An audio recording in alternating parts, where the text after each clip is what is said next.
الحمد لله نحمده ونستعينه ونستغفره ونعوذ بالله من شرور أنفسنا ومن سيئات أعمالنا من يهده الله فلا مضل له ومن يضلل فلا هادي له وأشهد أن لا إله إلا الله وحده لا شريك له وأشهد أن محمدا عبده ورسوله أما بعد فإن خير الحديث كتاب الله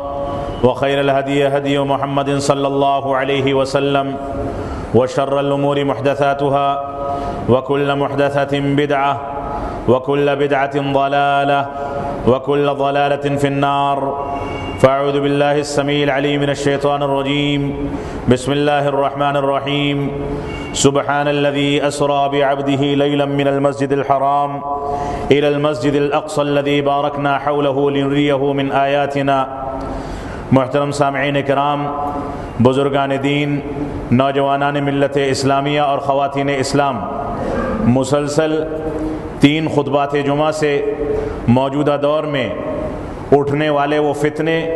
جن کا تعلق ہمارے اسلام، شریعت، منہج اور اسی طرح سے ہمارے ماحول، ہمارے معاشرے اور ہماری فکر سے ہے، ان سے متعلق گفتگو کی جا رہی تھی، جس کے ضمن میں کئی ساری چیزیں قرآن و سنت کی روشنی میں آپ کے سامنے رکھی گئیں اور اس بات کی کوشش کی گئی اور اپیل کی گئی کہ مسلمان اپنے ذہن کو معتدل بنائیں اور اس کے مطابق جو چیزیں آپ کو بتائی گئی ہیں، جو قرآن و سنت کی روشنی میں ہیں، ان کو سامنے رکھ کر ان پر سنجیدہ غور و فکر کیا جائے۔ اسلام نے ہم کو ہمیشہ عادل بننے کا حکم دیا، اسلام نے ہم کو ہمیشہ درمیانی راستہ اختیار کرنے کا حکم دیا۔ اسی وجہ سے رسول اکرم صلی اللہ علیہ وسلم نے، اللہ رب العالمین نے ارشاد فرمایا وَكَذَلِكَ جَعَلْنَاكُمْ أُمَّةً وَسَطًا، کہ ہم نے اسی طرح سے تم کو امت وسط قرار دیا ہے، درمیانی امت قرار دیا ہے۔ یہود و نصارہ میں افراط و تفریط تھی، مشرکوں میں اور مجوسیوں میں افراط و تفریط تھی، کوئی خواتین کی حق تلفی کرتا تھا، کوئی خواتین کے ساتھ ظلم و جور کرتا تھا، کوئی اپنے مذہب کے نام پر غلط انداز کی چیزوں کو رواج دیتا تھا۔ کہیں یہ صورتحال تھی کہ اگر کپڑے میں ناپاکی لگ جائے تو ایسی صورت میں کپڑے کا وہ حصہ کاٹ کر کے پھینک دیا جائے۔ نہ جانے کون کون سی چیزیں افراط و تفریط کی شکل میں مختلف مذاہب میں اختیار کی گئی تھیں، لیکن اسلام جب آیا تو اسلام نے عورتوں کو ان کے حقوق ادا کیے، اسلام نے انسانوں کو وہ درمیانی راستہ بتایا جس کو اختیار کر کے انسان اطمینان اور سکون کی زندگی گزار کر کے بے چینی اور شدت پسندی کی زندگی سے دوری اختیار کر سکے۔ یہ اسلام کی خصوصیت ہے کہ اسلام انسانی فطرت کے مطابق مسائل پیش کرنے اور انسانی فطرت کے مطابق تمام کی تمام چیزوں میں انسانوں کی رہنمائی کرنے میں ایک خصوصی کیفیت اور امتیازی صفت رکھتا ہے۔ اس وجہ سے یہ اپیل کی گئی تھی کہ ہم قرآن و سنت کی روشنی میں ان فتنوں سے بچتے ہوئے صحیح انداز سے قرآن و سنت کے مطابق چلیں، صحابہ کرام کے طرز زندگی کو دیکھیں، صحابہ کرام کے منہج کو دیکھیں، صحابہ کرام کے طریقے کو دیکھیں۔ رسول اکرم صلی اللہ علیہ وسلم نے ہمارے سامنے جو کچھ پیش کیا ہے اس کو اسی طرح سے سمجھنے کی کوشش کی جائے جس طریقے سے صحابہ کرام نے اس کو برت کر کے دکھایا ہے۔ اس میں افراط و تفریط سے بچنے کے پورے انتظامات کیے جائیں، درمیانی راستہ اختیار کرنے کا پورا انتظام کیا جائے اور صحابہ کرام کے اسوے اور صحابہ کرام کے منہج کو من وعن اسی طریقے سے اختیار کر لیا جائے جس طریقے سے صحابہ کرام نے اس کو اختیار کیا تھا۔ یہ دین اسلام دین وسط ہے اور اسی وسطیت کی بنیاد پر آپ سے یہ اپیلیں کی گئی تھیں۔ اللہ رب العالمین ہم کو تمام فتنوں سے بچتے ہوئے اعتدال کی زندگی، متوسط زندگی، شریعت اسلامیہ کی روح کے مطابق زندگی گزارنے کی توفیق عطا فرمائے۔ جو آیت کریمہ میں نے آپ کے سامنے تلاوت کی ہے یہ ایک بین الاقوامی مسئلے کی جانب اشارہ ہے، ایک ایسا مسئلہ جس مسئلے میں اسلام نے، اہل اسلام نے اور اسلامی ذمہ داران نے، مسلمان حکام نے ہمیشہ عدل و انصاف سے کام کیا، ہمیشہ دنیا کے اندر امن و سلامتی کا بھرپور خیال کیا، اور جب بھی ان کے ہاتھ میں کوئی تلوار آئی یا ان کے ہاتھ میں کوئی حکم آیا یا ان کے ہاتھ میں اللہ رب العالمین نے حکومت دی تو اس کا غلط اور ناجائز استعمال ان کے ذہن و دماغ میں کبھی نہیں بس پایا. یہ ہمیشہ انصاف سے کام لیتے رہے, ہمیشہ امن و سلامتی سے کام لیتے رہے. ان کی صورتحال تو یہ تھی کہ رسول اکرم صلی اللہ علیہ وسلم کو جب مکہ مکرمہ میں دوبارہ فتح مکہ کے بعد گھسنے کا موقع ملتا ہے, انہی مشرکین مکہ نے رسول اکرم صلی اللہ علیہ وسلم کو طائف کی ہجرت کی جانب مجبور کیا تھا. انہی لوگوں نے بہت سارے صحابہ کرام کو حبشہ کی ہجرت پر مجبور کیا تھا. انہی ملعون لوگوں نے اور مشرکین مکہ نے رسول اکرم صلی اللہ علیہ وسلم کے لیے مکہ مکرمہ کی باؤنڈری کو اور مکہ مکرمہ کے دائرے کو تنگ کر دیا تھا کہ آپ نکل کر کے مدینہ منورہ پہنچے, آپ کو ہجرت کرنی پڑی. انہی مشرکین مکہ نے آپ کو لہو لہان کیا تھا. اور کفار و مشرکین مکہ یہی وہ لوگ تھے جنہوں نے صحابہ کرام کے پیروں میں بیڑیاں ڈال کر کے ان کو گھسیٹا تھا. بلال حبشی جب ایمان لاتے ہیں, توحید کا اقرار کر لیتے ہیں, تو مشرکین مکہ اور خود ان کا آقا ان کو نہیں چھوڑتا بلکہ مکہ کی چلچلاتی ریت پر ان کو گھسیٹا جاتا ہے. انہی لوگوں کے درمیان کا واقعہ ہے کہ جب آل یاسر نے رسول اکرم صلی اللہ علیہ وسلم سے شکوہ کیا, شکایت کی کہ اللہ کے نبی صلی اللہ علیہ وسلم ہم کو ستایا جاتا ہے, ان کے خلاف بد دعا کر دیں. رسول اکرم صلی اللہ علیہ وسلم کے پاس یہ ہتھیار موجود تھا. آپ چاہتے تو اللہ رب العالمین کو راضی کر لیتے, آپ چاہتے تو ان کے خلاف بد دعا کرتے, لیکن آپ نے فرمایا کہ نہیں, تم اپنے سے پہلے لوگوں کی زندگی کو دیکھ لو, ان انبیاء کرام کو پڑھ لو جو مجھ سے پہلے گزرے ہیں, ان کے ساتھیوں کے ساتھ جو ماجرا کیا گیا, جو سلوک کیا گیا, اس کا دراسہ کرو. صحیح بخاری کی روایت ہے جس میں اس بات کا ذکر ملتا ہے کہ اللہ کے نبی صلی اللہ علیہ وسلم نے ارشاد فرمایا کہ ان لوگوں کو جیتے جی لوہے کے آرے سے 2 ٹکڑے کر دیا جاتا تھا. ان کے جسم سے گوشت کو لوہے کی کنگھیوں کے ذریعے سے نوچ لیا جاتا تھا. ان کے ساتھ نہ جانے کون کون سے سلوک اور غلط انداز کا ظلم و جور کیا جاتا تھا. اس کے باوجود یہ ظلم و جور, یہ شدت اور اس انداز کی دہشت گردی ان لوگوں کو ان کے دین سے پھیر نہیں پائی, بلکہ وہ اپنے دین پر ثابت قدم رہے,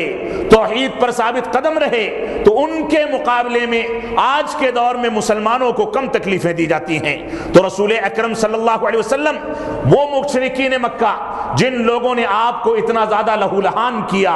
اتنا زیادہ ستایا, آپ کے دائرے کو اتنا زیادہ تنگ کیا, آپ کا جینا دہور کر دیا, جب فتح مکہ کے بعد آپ دوبارہ داخل ہوتے ہیں تو کفار و مشرکین مکہ کو خدشہ تھا کہ آپ حکم دیں گے کہ فلاں کی گردن مار دی جائے, فلاں کو قید خانے میں ڈھکیل دیا جائے, فلاں کو قتل کر دیا جائے, فلاں کو سزا دی جائے. لیکن اللہ کے نبی صلی اللہ علیہ وسلم نے یہ نہیں فرمایا. فرمایا اذهبوا وانتم الطلقاء, کہ جاؤ تم سارے کے سارے لوگ آزاد ہو, فلاں کے گھر میں, فلاں مکان میں, فلاں چہار دیواری میں جو انسان پناہ لے لے, مسلمان اس کے ساتھ چھیڑ چھاڑ نہیں کریں گے. یہ انہی لوگوں کے قاتل تھے,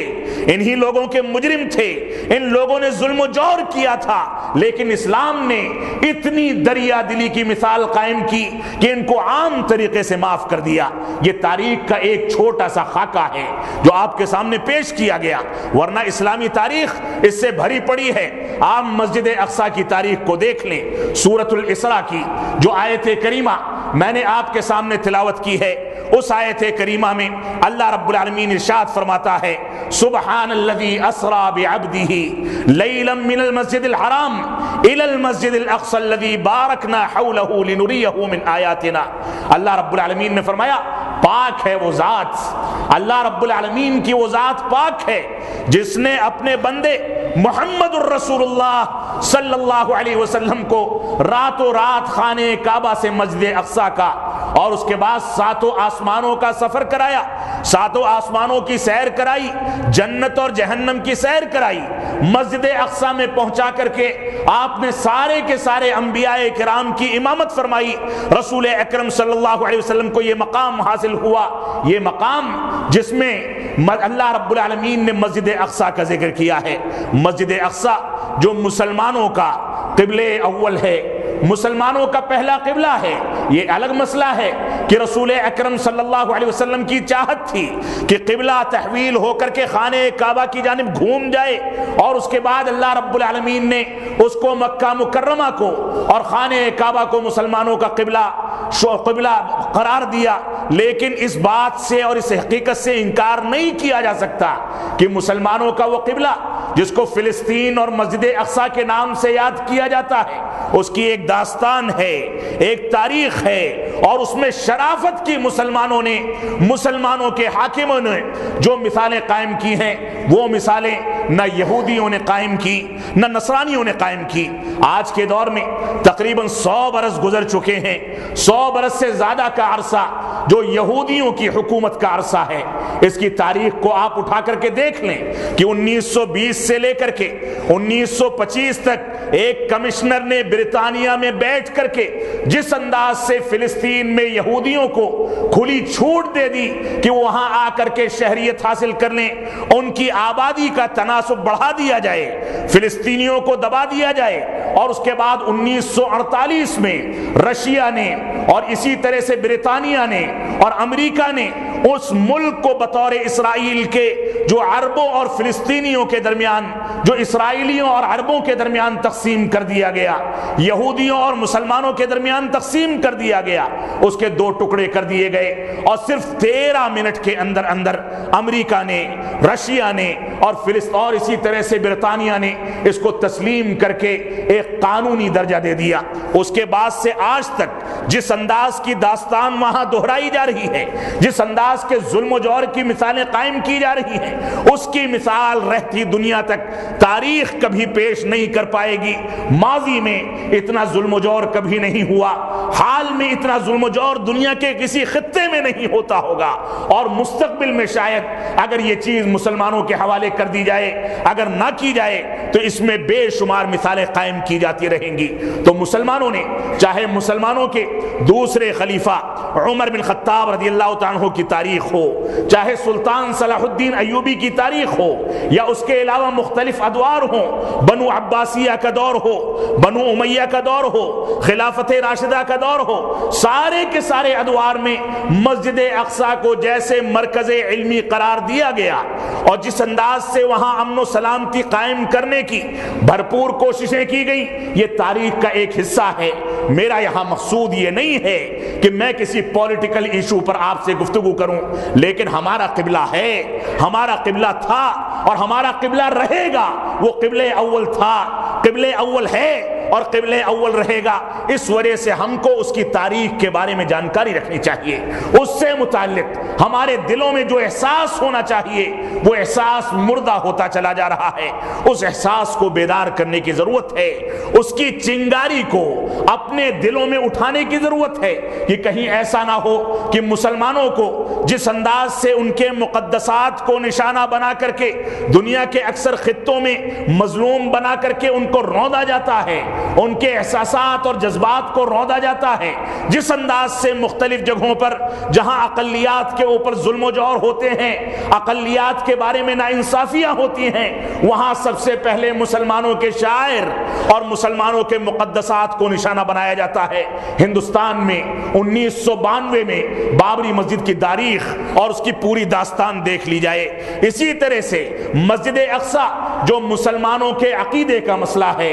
مسلمانوں کے جذبات کا مسئلہ ہے، مسلمانوں کے مذہب کا مسئلہ ہے اور مسلمانوں کی روح کا مسئلہ ہے، اس کے ساتھ جس انداز سے ظلم و جور ہو رہا ہے، یہ پوری داستان بھی ہمارے سامنے ہونی چاہیے۔ میں اسی سے متعلق آج کے خطبہ جمعہ میں تھوڑی سی گفتگو کرنا چاہوں گا کہ جو قوم اس پر قابض ہے، جس قوم نے مسجد اقصی کو وہاں کے لوگوں کے اوپر ظلم و جور کر کے وہاں تسلط حاصل کر کے ظلماً اور غاصبانہ طور پر وہاں پر غلبہ حاصل کرنے کی کوشش کی ہے، جن کو اللہ رب العالمین نے قرآن مجید میں اہل کتاب سے یاد کیا، جن کو اللہ رب العالمین نے قرآن مجید میں یہودیوں کا نام دیا، جن کو اللہ رب العالمین نے قرآن مجید میں بنو اسرائیل کا نام دیا، یہ قوم جو وہاں اس وقت مسلط ہے، ظلم و جور کی ساری داستان وہاں پر رقم کی جاتی ہے، یہ قوم کون سی قوم ہے؟ یہ قوم وہ قوم ہے جس نے آسمانی کتابوں کے اندر تحریف کر ڈالی،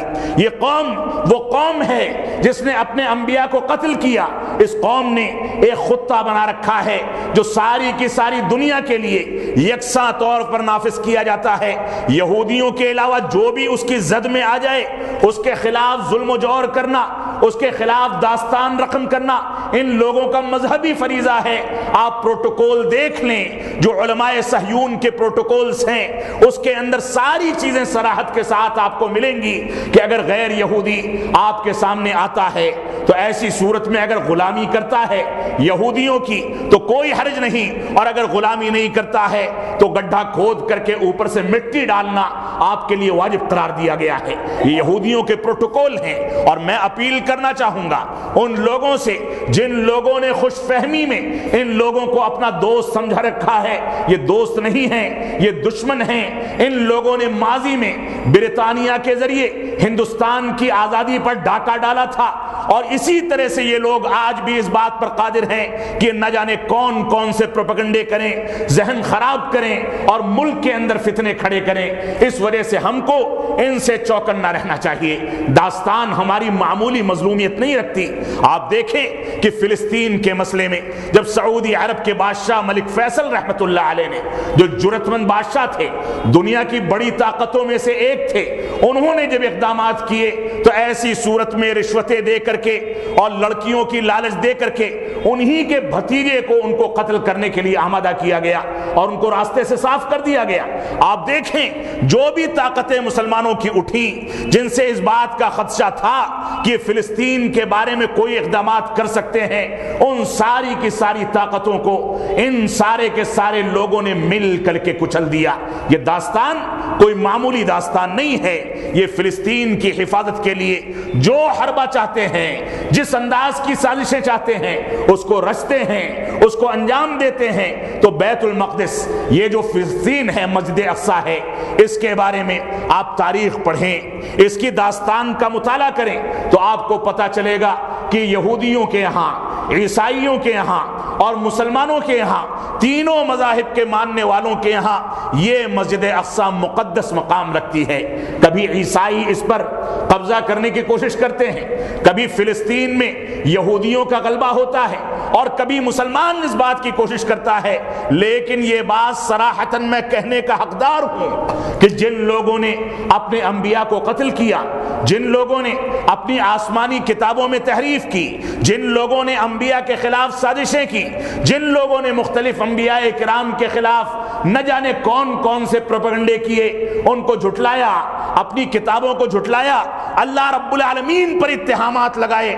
وہ لوگ اس کے مستحق کیسے ہو سکتے ہیں؟ جو لوگ اللہ رب العالمین کے وفادار ہیں، اپنے انبیاء کے وفادار ہیں، اپنی کتابوں کے وفادار ہیں، وہی اس کے مستحق ہو سکتے ہیں۔ اگر آپ کے یہاں یہ مقدس ہے تو ہوا کرے اس تقدس کے جو تقاضے ہیں اس کی تکمیل نہ کر کے آپ نے اس حق کو کھو دیا ہے۔ تو مسلمانوں کے ہاں یہ مسجد اقصی اسی طرح سے مقدس ہے جس طریقے سے اس کو مقدس ہونا چاہیے۔ اس کی بنیاد یعقوب علیہ السلام نے رکھی، جو یہودیوں کے مذہب کے سلسلے میں یہودیوں کا یہ زعم ہے کہ وہ ہمارے بانی ہیں۔ یعقوب علیہ السلام کی جانب نسبت کر کے یہ لوگ اپنے آپ کو اسرائیل یا بنو اسرائیل کہتے ہیں، لیکن ان لوگوں نے یعقوب علیہ السلام یا ان کے متعلقین یا ان کے خاندان کے افراد یا دوسرے انبیاء کے ساتھ بھی انصاف نہیں کیا۔ 1000 سال قبل مسیح اس میں داؤد علیہ السلام نے اس کو فتح کیا، اور اس کے بعد ان کے بیٹے سلیمان علیہ السلام نے اس کو تعمیر کیا۔ یہودیوں نے ہمیشہ وہاں خون خرابہ کیا، ایرانیوں کو یہودیوں نے استعمال کیا، ایران کے افراد کو عیسائیوں کے خلاف استعمال کر کے فلسطین میں عیسائیوں کے خلاف بھڑکایا گیا، اور یہودیوں نے ان کو ایرانیوں کو اپنا آلہ کار بنا کر کے مسجد اقصی میں خون خرابہ کرنے کے لیے پوری طرح سے استعمال کیا۔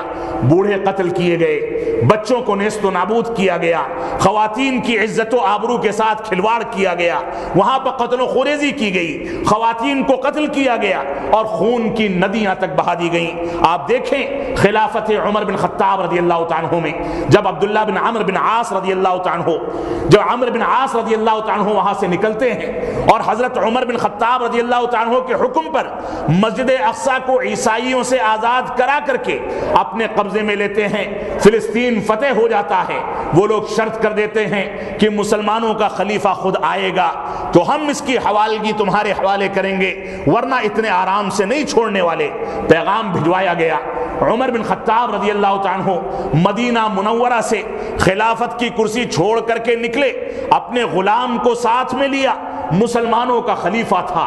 دنیا کی سب سے عظیم طاقت کا سب سے بڑا حاکم تھا، دنیا کا سب سے عظیم سپہ سالار،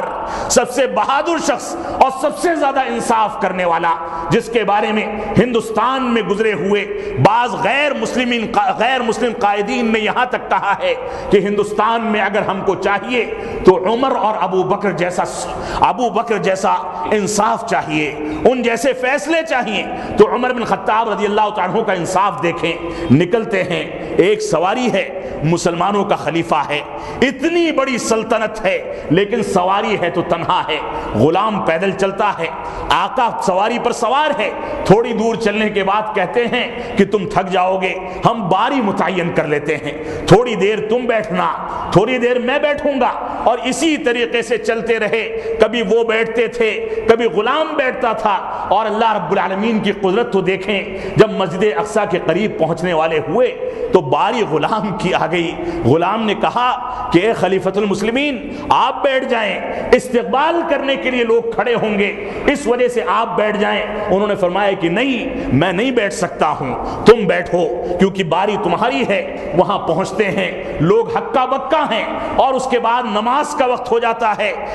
عیسائیوں نے کہا کہ آپ یہیں پر نماز ادا کر لیں، تو فرمایا کہ نہیں، یہ کنیسہ گھر کی جگہ ہے، اگر میں آج یہاں نماز ادا کر لوں گا تو ایسی صورت میں آگے آنے والے وقت میں ہو سکتا ہے کوئی شدت پسند یا جذباتیت کا حامل کوئی مسلمان اٹھے، کوئی حاکم آئے اور یہ کہے کہ ہمارے خلیفہ نے یہاں پر نماز ادا کی تھی، لہٰذا اس کنیسہ گھر کو گرا دیا جائے اور یہاں مسجد تعمیر کی جائے۔ فرمایا کہ نہیں، میں یہ بیج نہیں بونا چاہتا۔ وہاں سے ہٹے، مسجد میں داخل ہوئے، نماز ادا کی اور مسجد اقصی ان کے حوالے کی گئی۔ یہ پاکیزہ تاریخ کس کی ہے؟ ہماری ہے دوستو، یہ ہماری ہے، لیکن اس پاکیزہ تاریخ اور اس اونچے اخلاق کی کوئی مثال آج کے دور میں دکھائی جائے؟ کس انداز سے ہمارے اسلاف نے، ہمارے حکام نے، ہمارے خلفاء نے کس انداز سے وہ تاریخ رقم کی تھی، اس پر غور و فکر کرنے کی ضرورت ہے۔ تو آپ دیکھیں عمر بن خطاب رضی اللہ تعالیٰ عنہ جب وہاں پہنچتے ہیں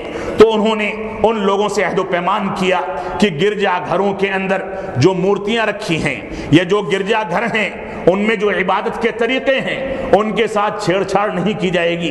ان کو ان کی حالت پر چھوڑ دیا جائے گا۔ اسی طرح سے امن کے قیام کے لیے وہاں بسے ہوئے یہودیوں کو اور عیسائیوں کو الگ الگ آبادی میں منتقل کر دیا جائے گا، کیونکہ عیسائیوں اور یہودیوں کے درمیان جھڑپیں ہوتی تھیں، ان لوگوں کے درمیان اختلافات ہوتے تھے، تو امن و سلامتی کے قیام کے لیے ان دونوں کو الگ الگ کر دیا گیا۔ اسی طرح سے عیسائیوں کی مذہبی آزادی کو باقی رکھا جائے گا، لیکن اس کے باوجود مسجد اقصی مسلمانوں کے قبضے میں ہوگی۔ یہ عہد و پیمان ہوا۔ آپ دیکھیں اموی خلافت میں خلافت راشدہ گزر گئی، امویوں کی خلافت میں مسجد اقصی کو خصوصی اہتمام کے ساتھ رکھا گیا، اس کو مرکز علمی بنا کر کے رکھا گیا، وہاں علماء کرام نے بڑی بڑی کتابیں تالیف کی، اور اس کے بعد خلافت عباسیہ کے دور میں بھی یہی صورتحال چلتی رہی۔ مسلمان اس کے تقدس کو پامال کرنے سے بچتے رہے، اس کو مرکز علمی قرار دے کر کے اس سرزمین کو بابرکت بنانے کی کوشش کی گئی، اور اس سرزمین پر عدل و انصاف قائم رہا۔ اور اس کے بعد ایک دور آیا 492 ہجری کا۔ 492 ہجری میں دوبارہ سے عیسائیوں کو غلبہ حاصل ہوتا ہے، عیسائی مسجد اقصی کے اندر داخل ہوتے ہیں، فلسطین میں داخل ہوتے ہیں، اور داخل ہونے کے بعد قتل عام کرتے ہیں۔ تقریباً 70,000 مسلمانوں کو اس قتل عام میں ہلاک کر دیا جاتا ہے۔ مورخین لکھتے ہیں کہ مسلمانوں کے خون کی ایسے لگتا تھا کہ وہاں کی گلیوں میں ندیاں بہ رہی ہیں، ذبح کیے جاتے تھے لوگ۔ یہ عیسائیوں کا ظلم و جور تھا، اور اس کے بعد جتنی مسجدیں وہاں پر تھیں ان مسجدوں کو گرجا گھروں میں تبدیل کر دیا گیا، ان پر قبضے کر لیے گئے۔ ایک جانب مسلمانوں کا خلیفہ تھا، اس کے پاس طاقت تھی، اس کے پاس فوج تھی، اس کے پاس تقوی اور پرہیزگاری تھی، اس کے پاس اتباع رسول کا ایک بھرپور ہتھیار تھا، اس کے باوجود کنیسہ میں نماز پڑھنے سے منع کر دیا۔ یہ مسلمانوں کی امن و سلامتی تھی، امن پسندی تھی، اور عیسائی جہاں داخل ہوتے ہیں وہاں قتل و خوریزی بھی کرتے ہیں، اور اسی طرح سے کنیسہ گھروں میں مسجدوں کو تبدیل کر دیا جاتا ہے۔ اور اس کے بعد 1169 عیسوی میں سلطان صلاح الدین ایوبی کا دور آتا ہے۔ سلطان صلاح الدین ایوبی یہ مسجد اقصی کو فتح کرتے ہیں، امن قائم ہوتا ہے، قتل و غارت گری سے مکمل طریقے سے پرہیز کرتے ہیں۔ اور اس کے بعد ایک دور وہ آیا جس کی جانب شروع کی تمہید میں اشارہ کیا گیا، 1920 سے لے کر کے 1925 تک یہ 5 سال وہ سیاہ باب کے سال ہیں جب برطانیہ میں بیٹھ کر کے ایک کمشنر نے ساری کی ساری دنیا کے یہودیوں کو اس بات کی اجازت دے دی کہ وہ لوگ نکلیں اور نکل کر کے فلسطین میں جا کر کے شہریت حاصل کریں، وہاں آبادی کا تناسب مسلمانوں کے مد مقابل یہودیوں کا بڑھایا جائے، اور ظلم و جور کی ساری داستان قائم کی گئی۔ اور اس کے بعد سے آج تک 1948 میں رسمی طور پر اس کو منظوری دینے کے بعد، جس سے عرب ممالک آج بھی مستثنا ہیں اور انہوں نے اسرائیل کی حکومت کو تسلیم نہیں کیا ہے، اس کے بعد سے آج تک جس انداز سے وہاں ظلم و جور کی داستان قائم کی جاتی ہے، آپ اس بات کا تصور نہیں کر سکتے۔ ابھی انہی چند ہفتوں کی بات ہے جس انداز سے وہاں پر ظلم و جور کے نئے طریقے اختیار کیے گئے ہیں۔ کئی سالوں کے بعد مسجد اقصی میں مسلمانوں کو جمعہ کی نماز ادا کرنے سے روک دیا گیا۔ اللہ رب العالمین جزائے خیر دے سعودی حکومت کو، وہاں کے فرما رواں کو، کہ انہوں نے امریکہ اور دوسری ظالم و جابر طاقتیں اگرچہ وہ ہیں لیکن ان کا تسلط ہے، اس وجہ سے ان لوگوں سے بات چیت کر کر کے وہاں پر مسجد اقصی کو کھولنے کے آرڈر کرائے، اور اس کے بعد مسلمانوں کو کسی حد تک چین کی سانس لینے کا موقع ملا۔ یہ ساری کی ساری داستان ہے جس پر صدیوں تک گفتگو کی جائے تو یہ داستان ختم ہونے والی نہیں۔ لیکن یہ یہودی جن لوگوں کے بارے میں اللہ رب العالمین نے فرمایا ہے یہ بڑی بزدل قوم ہے، ایسی قوم ہے جو تمہارے سامنے آ کر کے تم سے جنگ نہیں کر سکتی۔ اللہ رب العالمین کا فرمان ہے، سورہ حشر کی آیت کریمہ ہے، لا تقاتلونکم جمیعا الا فی قرى محصنہ او من وراء جدر، کہ یہ لوگ تم لوگوں سے سب مل کر بھی اگر لڑنا چاہیں تو نہیں لڑ سکتے مگر یہ کہ قلعے میں بند مقامات سے لڑیں یا اسی طرح سے دیواروں کی آڑ سے تمہارے اوپر حملے کریں۔ تو ایسی صورت میں یہ لوگ حملے کرتے ہیں، لیکن سامنا کر کے ایک چھوٹا سا فلسطینی بچہ بھی اٹھ جائے تو ان کے اندر دم نہیں ہے کہ یہ کسی انداز کا حملہ کر سکیں۔ اور وہ دردناک دعا جو فلسطین سے کسی بچے نے کی تھی، ماضی قریب کی بات ہے، بچہ معصوم ہے، کہتا ہے کہ اللہ رب العالمین جب ہم لوگ چھوٹے تھے، میں اور چھوٹا تھا، تب ہم لوگ دعا کرتے تھے کہ اللہ رب العالمین فلسطین کے مسلمانوں کی مدد فرما، اور اس کے بعد میں تھوڑا بڑا ہوا تو میں دیکھتا ہوں کہ مسجدوں کے خطیبوں کو وہ دعا کرتے ہیں کہ اللہ رب العالمین فلسطین کے اور عراق کے مسلمانوں کے لیے آسانیاں پیدا فرما۔ اور اس کے بعد جب میں تھوڑا اور بڑا ہوا تو بچہ دعا کرتے ہوئے دیکھتا ہے کہ اللہ رب العالمین فلسطین کے، عراق کے اور سیریا کے مسلمانوں کے لیے آسانیاں پیدا فرما۔ اور اس کے بعد اور بڑا ہوتا ہے تو اس میں اور ممالک کا اضافہ کر دیا جاتا ہے، اے اللہ رب العالمین کاش تو مجھ کو بڑا نہ کرتا، میں چھوٹا ہی رہتا، صرف مسلمانوں کے لیے دعا کر کے، صرف فلسطینیوں کے لیے دعا کر کے میں اس دنیا سے رخصت ہو جاتا۔ یہ دعا ہے ایک مظلوم بچے کی جس کے ماں باپ اس کے سامنے قتل کر دیے جاتے ہیں۔ اللہ رب العالمین ہم سب کو متحدہ طور سے اپنے شاعر کا احترام کرنے، اسلامی تقاضوں کے مطابق زندگی گزارنے کی توفیق عطا فرمائے۔ تو اللہ رب العالمین نے فرمایا یہ بڑے بزدل قوم کے لوگ ہیں، یہ سامنے آ کر کے کسی کا مقابلہ نہیں کر سکتے، لیکن دوسری جانب ان کی صفت بیان کرتے ہوئے اللہ رب العالمین نے فرمایا لَتَجِدَنَّ أَشَدَّ النَّاسِ عَدَاوَةً لِلَّذِينَ آمَنُوا الْيَهُودُ وَالَّذِينَ أَشْرَكُوا، جو لوگ شرک کرتے ہیں یا جو لوگ یہودی ہیں، ان لوگوں کو اے اللہ کے نبی صلی اللہ علیہ وسلم آپ ایمان لانے والوں پر سب سے زیادہ شدید پائیں گے، سب سے زیادہ ظلم و جور کرنے والا پائیں گے۔ یہ جب دیکھتے ہیں کہ کوئی مسلمان پکڑا گیا تو 10-20 مل کر کے اس کو اچھی طرح سے مارتے ہیں، اس کے خلاف ظلم و جور کی تاریخ رقم کرتے ہیں اور جتنی بھڑاس نکالنی ہوتی ہے نکال لیتے ہیں، لیکن مسلمانوں کا ڈائریکٹ مقابلہ کرنا ان کے بس کی بات نہیں ہے۔ اسی طرح سے ایک وہ حقیقت جس کے بارے میں مسلمانوں کو سمجھ لینا چاہیے، اللہ رب العالمین نے ارشاد فرمایا وَلَن تَرْضَىٰ عَنْكَ الْيَهُودُ وَلَا النَّصَارَىٰ حَتَّىٰ تَتَّبِعَ مِلَّتَهُمْ، کہ تم سے یہود و نصارہ تب تک راضی نہیں ہو سکتے جب تک تم لوگ ان کی ملت اور ان کے مذہب کو نہ مان لو، اس کو تسلیم نہ کر لو۔ اگر کوئی آدمی یہ تصور کرتا ہے کہ ان سے عہد و پیمان کر کے آرام کی زندگی گزار لے گا، ان کے شر و فساد سے بچ جائے گا، تو یہ اس کی خام خیالی ہے۔ یہ بڑی بزدل قوم بھی ہے، بڑی ذہین قوم بھی ہے، بہت سازشی قوم ہے، ظالم قوم ہے۔ اس وجہ سے اس قوم کے شر سے بچنے کے لیے ہم کو اپنے آپ کو اللہ رب العالمین کے حوالے کرنا چاہیے۔ آپ دیکھیں احادیث میں ان کے جو واقعات ملتے ہیں کہ انہوں نے ایک بچی کو قتل کر دیا۔ ایک بچی ملی رسول اکرم صلی اللہ علیہ وسلم کے عہد مبارک میں، دیکھا گیا کہ 2 پتھر رکھے ہیں، ایک پتھر سر کے نیچے ہے، ایک پتھر سر کے اوپر ہے۔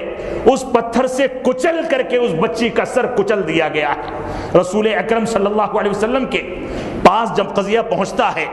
وہ بچی باحیات تھی، ابھی روح نہیں نکلی تھی، شر پسندوں کے نام اس کے سامنے گنوائے گئے کہ فلاں نے ایسا کیا، فلاں نے ایسا کیا، فلاں نے ایسا کیا۔ جب ایک یہودی کا نام آیا تو بچی نے حامی میں سر ہلا دیا، اس کو سزا دی گئی۔ یہ ایسی ظالم قوم ہے کہ چھوٹے چھوٹے بچوں کے سروں کو پتھروں میں کچل دیتے ہیں۔ آپ دیکھیں زکریا علیہ السلام کو انہی لوگوں نے آرے سے کاٹ کر کے ذبح کر ڈالا، ختم کر ڈالا۔ نوح علیہ السلام، لوط علیہ السلام، یعقوب علیہ السلام، ہارون اور داؤد علیہ السلام، اور اسی طرح سے سلیمان علیہ السلام، یہ سارے کے سارے لوگوں پر ان لوگوں نے شراب نوشی کا،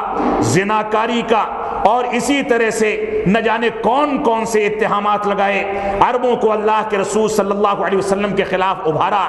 رسول اکرم صلی اللہ علیہ وسلم کے مبارک کھانے میں ایک یہودیہ خاتون نے زہر ملا کر کے آپ کو بکری کے گوشت میں دے دیا، جس زہر کا اثر رسول اکرم صلی اللہ علیہ وسلم اپنی وفات کے حادثے تک محسوس کرتے تھے۔ اسی طریقے سے انہی یہودیوں نے رسول اکرم صلی اللہ علیہ وسلم کے خلاف جادو ٹونا کیا، ساری سازشیں کی۔ رسول اکرم صلی اللہ علیہ وسلم جب مدینہ منورہ تشریف لائے تو مدینہ منورہ میں آپ کے اوپر پتھر گرا کر کے آپ کو قتل کرنے کی کوشش کی گئی، عہد و پیمان کو توڑا گیا اور نہ جانے کون کون سی چیزیں کی گئیں، اور ان لوگوں نے اسلام کو نیست و نابود کرنے کی کوشش کی۔ داستان بڑی لمبی ہے، ایک واقعہ ذکر کر کے میں خطبے کو ختم کروں گا۔ عمر بن خطاب رضی اللہ تعالیٰ عنہ، جن کا تذکرہ خصوصیت کے ساتھ مسجد اقصی کی فتح یابی کے بارے میں کیا گیا ہے اور کیا جانا چاہیے، انہوں نے اہل کتاب کے ایک گروہ کو مدینہ منورہ میں اپنی خلافت کے دور میں پناہ دے رکھی تھی۔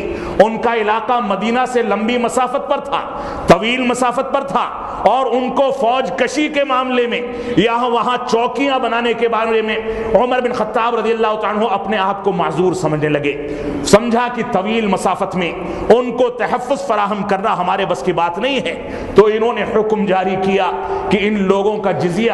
اور ان لوگوں کا ٹیکس ان لوگوں کو واپس کر دیا جائے، اور کہہ دیا جائے کہ اپنی سلطنت قائم کر لیں، اپنی حکومت قائم کر لیں، اپنا نظام قائم کر لیں۔ ہمارے بس کی بات نہیں ہے کہ اس علاقے تک ان لوگوں کو تحفظ فراہم کیا جائے۔ تو ایک جانب اہل کتاب کی، یہودیوں کی، عیسائی کی یہ تاریخ ہے، ظلم و جور کی یہ داستان ہے، اور دوسری جانب مسلمانوں کے عدل و انصاف کا یہ عالم ہے۔ اللہ رب العالمین سے ہم لوگ دعا کرتے ہیں کہ اے رب کائنات، تیرا قبلہ اول تیرا ہے، تو نے ابابیلوں کے ذریعے مسجد حرام کے تحفظ کے انتظامات کیے تھے، اور آج کے دور میں سال میں کئی مرتبہ تیرے خانہ کعبہ پر حملہ کرنے کی کوششیں کی جا رہی ہیں۔ ابھی اسی ہفتے میں پھر سے خانہ کعبہ پر حوثیوں نے، صحابہ کرام کو گالیاں دینے والوں نے، ان رافضہ اور شیعوں نے پھر سے حملہ کرنے کی کوشش کی ہے۔ اے رب کائنات، ہم تیری بے آواز لاٹھی سے واقف ہیں،